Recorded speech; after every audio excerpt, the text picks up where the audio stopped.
Keki ya Kenya haijagawa na mama, na vile mama anajua kugawa chakula kidogo, mama anagawa, kila mtu kwa nyumba anafanya nini?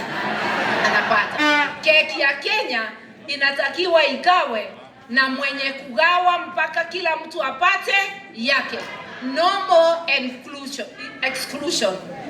Mama atakuwa with one people, one purpose, one time.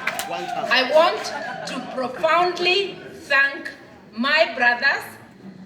Thank you all for attending, and especially also the delegates of the People's Liberation Party.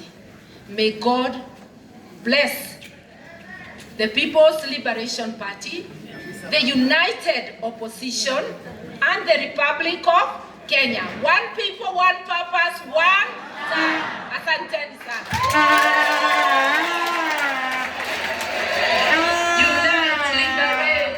Asante sana. When people who are determined to oppress group or regroup, then people determined to liberate